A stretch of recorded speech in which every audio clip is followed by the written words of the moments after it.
ኮኸብ ልዳግ ጊዮርጊስ ምስክር ናይ ክርስቶስ ኮኸብ ልዳግ ጊዮርጊስ ምስክር ናይ ክርስቶስ ኮኸብ ልዳግ ጊዮርጊስ ምስክር ናይ ክርስቶስ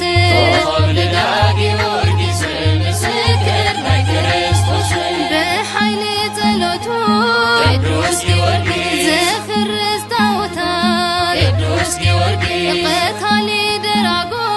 ቅዱስ ጊዮርጊስ ቤዛ ቤሮታዊ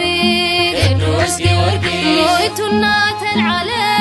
ቅዱስ ጊዮርጊስ ንሸውዓተ ዓመት ቅዱስ ጊዮርጊስ ሊቀ ሰማዕታት ቅዱስ ጊዮርጊስ ወሪስዋ ገነት ቅዱስ ጊዮርጊስ ጽኑዕዩ